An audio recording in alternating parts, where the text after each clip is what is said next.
जय श्री राधे कृष्णा। आप सभी का दिन शुभ और मंगलमय हो और भगवान श्री कृष्ण की कृपा आप पर सदा बनी रहे।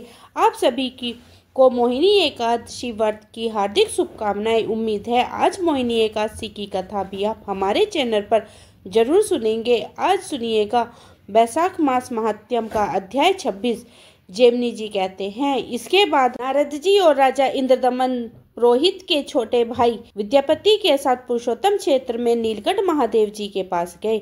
वहां महादेव जी की पूजा करके राजा ने श्री दुर्गा जी को प्रणाम किया और फिर सब लोग अपना उत्तम रथ छोड़कर अनुगामी सहित पैदल हो गए और अपनी इंद्रियों को वश में रखते गए। नीलागिरी पर चढ़ने के लिए आगे बढ़े। वह पर्वत नाना प्रकार के वृक्षों और लताओं से व्यक्त था। तरह तरह के पक्षी वहां करवल कर रहे थे। बड़ी बड़ी चट्टानों के कारण उस पर्वत पर का किनारा ऊंचा नीचा और दुर्गम दिखाई देता था। वह नीलगिरी चारों ओर से गोलाकार था।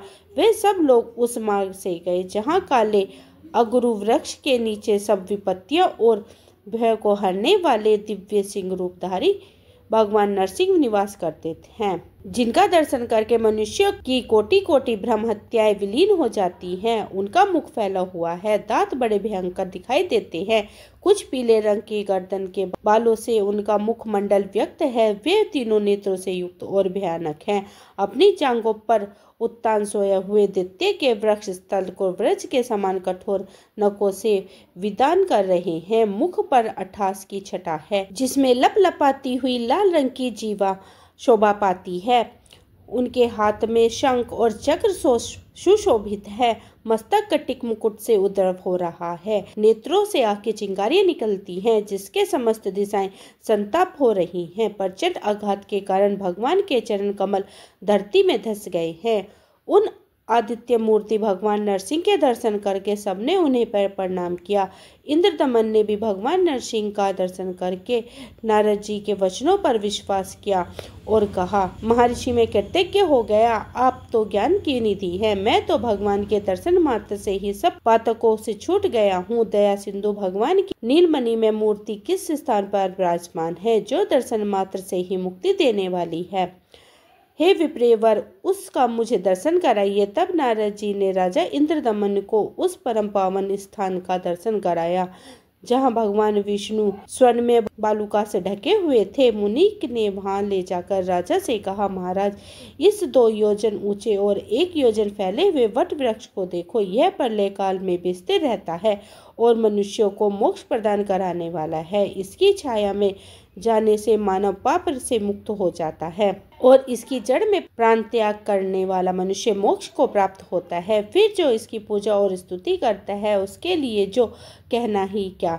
उसके मूल भाग में से पश्चिम और नरसिंह जी ने उत्तर भगवान नीलमाधव विराजमान हैं। वही तुम पर अनुग्रह करने के लिए अब 4 स्वरूपों में यहाँ प्रकट होंगे। जैसे श्वेत द्वीप के भीतर भगवान का अपना धाम है, उसी प्रकार जम्बू द्वीप के अंतर्गत यह पुरुषोत्तम क्षेत्र ही भगवान का अपना धाम है।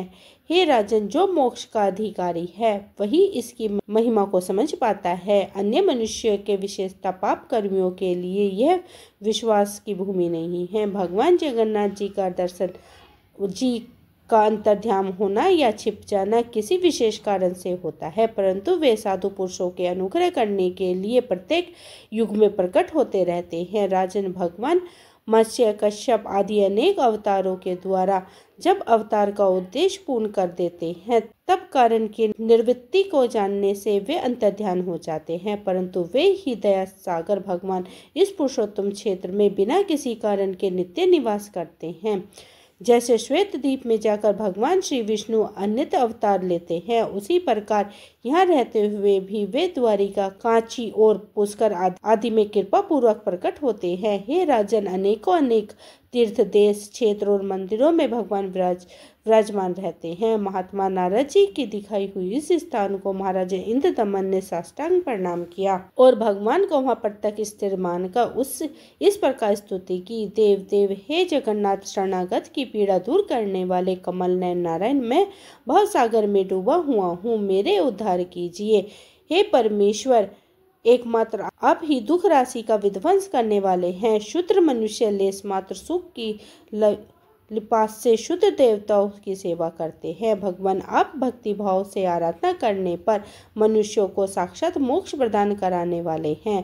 अजामिल ब्राह्मण ने तो अपने वन आश्रम उचित क्रमों का परित्याग करके कौन सा पाप नहीं किया था, किंतु हे नाथ, वह भी आपके नाम का उच्चारण करने मात्र से ही मुक्ति को पा गया है। आपके स्मरण मात्र से ही पाश हाथ में लेकर आया हुआ यमदूत ने उसे छोड़ दिया। हे देवेश्वर, समस्त शास्त्रीय उपाय करके दर्शन के लिए ही बताया गया है। आपका साक्षात्कार हो जाने पर हृदय में सभी संशय नष्ट हो जाते हैं।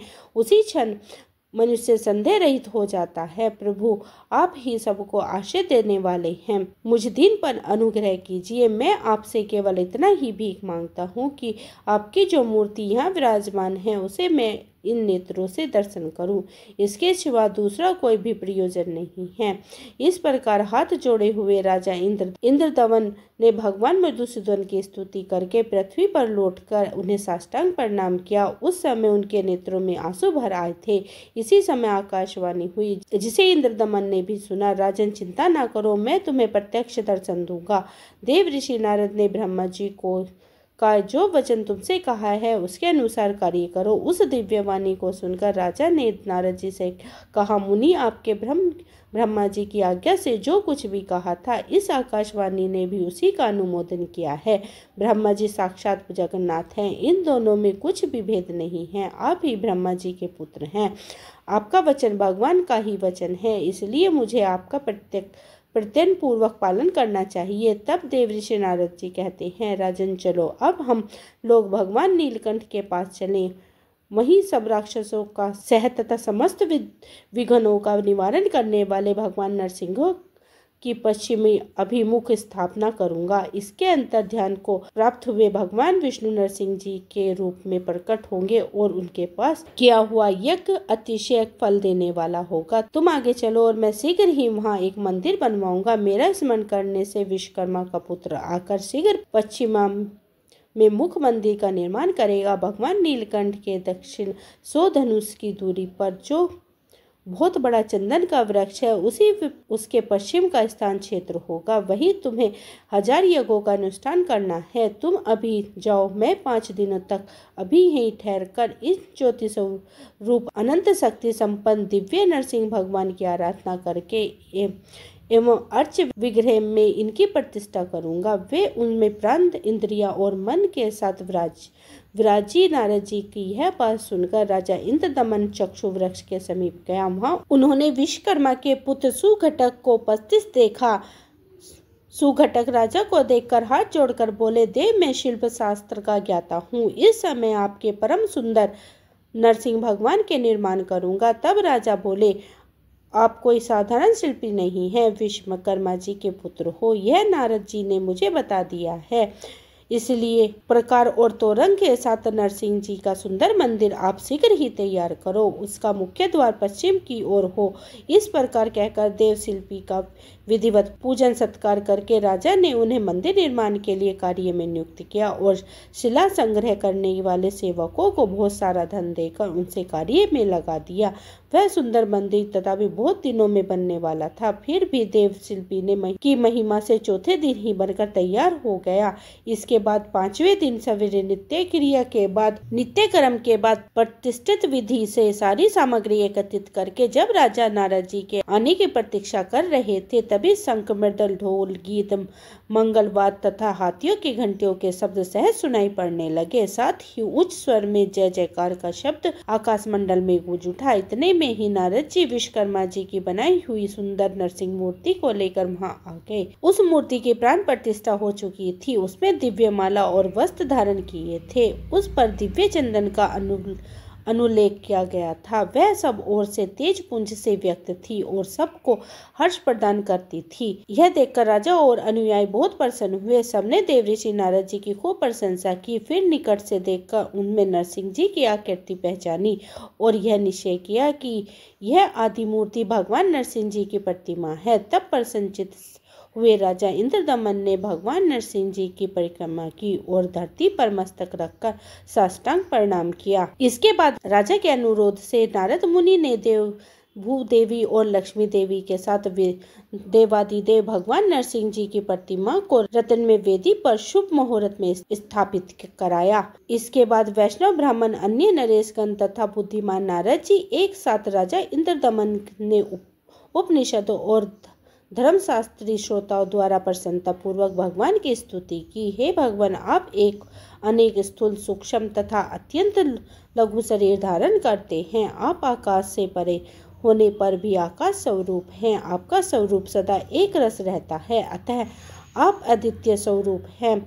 आपका आकार आकाश के समान सर्वव्यापी है। आप आकाश में स्थिर हैं और आकाश पर अरुण हैं। व्याम के शिव और पद्म योनि ब्रह्मा आपके ही स्वरूप है। दिव्य नरसिंह रूप में प्रकट हुए परमात्मा, आपका तेज कई करोड़ सूर्यों के समान है। प्रभु, दुख रूपी समुद्र से मेरा उद्धार कीजिए। आप नित्य समीप हैं और दूर से दूर स्थिर हैं, ना दूर है न समीप है, तथा बोध और बोध आपके ही स्वरूप है। दुखों के विनाश करने से एकमात्र कारण होने पर भी आप वस्तुतः कारण नहीं हैं। सबके संशय को छिन्न भिन्न करने के लिए आप सबसे पहले प्रकट हुए हैं। हे स्वामिनी, आप मुझ पर अपने चरणबंदों की श्रेष्ठ भक्ति प्रदान कीजिए, जो चारों पुरुषार्थ को मूल कारण मानी गई है। भक्तों के अभिष्ट मनोरथों की पूर्ति करने वाले आप भगवान नरसिंह की मैं शरण लेता हूँ। आपने चरण का आश्रय लेने वाले लोगों की पाप राशि का विनाश करने वाले दया सागर श्री नरसिंह जी, मैं आपको प्रणाम करता हूँ। तीनों लोग जिसके उत्तर में स्थिर हैं, उन नरसिंह देव को मैं नमस्कार करता हूँ। दीनों पर दया करने वाले हे विष्णु, आपको मैं नमस्कार करता हूँ। आप मुझे अनाथ की रक्षा कीजिए, मैं अपने इस चरम चक्षु से आपके दिव्य स्वरूप के दर्शन कर सकूं, ऐसी कृपा कीजिए। आपकी कृपा से मेरे सहस्त्राश्वमेध यज्ञ विघ्न पूर्वक पूर्ण हो, मेरी करोड़ों पाप राशियां नष्ट हो जाए। हे भगवान, जो मनुष्य आपकी शरण लेता है वे मोक्ष के भागी होते हैं। इस प्रकार दिव्य नरसिंह जी की स्तुति करके राजा इंद्रदमन के मन में बड़ी प्रसन्नता हुई। उन्होंने बार बार धरती पर लेटकर भगवान को दंडवत प्रणाम किया। जो लोग इस स्तोत्र से दिव्य नरसिंह जी की स्तुति करते हैं, उन्हें भगवान नरसिंह जी मोक्ष प्रदान कराते हैं। ज्येष्ठ मास के शुक्ल पक्ष की द्वादशी तिथि को स्वाति नक्षत्र के योग में महर्षि नारद जी ने उस क्षेत्र में दिव्य नरसिंह देव की स्थापना की है। जो लोग वहां उनके दर्शन करते हैं वे सहस्त्राश्वमेध यज्ञ से अधिक फल को प्राप्त होते हैं। जो पंचामृत, दूध, नारियल के रस तथा सुगंधित जल से भगवान नरसिंह जी को नहलाकर खीर आदि उपचार समर्पित करके पूजा करते हैं, जवा, कुसुम की माला, चंदन, धूप, दीप और तांबूल चढ़ाकर स्तुति पाठ, जय जयकार, परिक्रमा, प्रणाम तथा दान से नरसिंह जी को संतुष्ट करते हैं, वे ब्रह्मलोक को प्राप्त होते हैं। वैशाख मास की चतुर्थी को शनिवार के दिन स्वाति नक्षत्र में प्रदोष के समय भगवान नरसिंह जी का आदि अवतार हुआ है। उस तिथि को विधि पूर्वक नरसिंह जी की पूजा करके मनुष्य अपने करोड़ों जन्मों की संचित पाप राशि को तत्काल ही भस्म कर देते हैं। जो भगवान नरसिंह जी के दर्शन, स्पर्श, नमस्कार, भक्ति पूर्वक दंडवत तथा स्तुति करता है, वह मनुष्य सब पापों से मुक्त हो जाता है।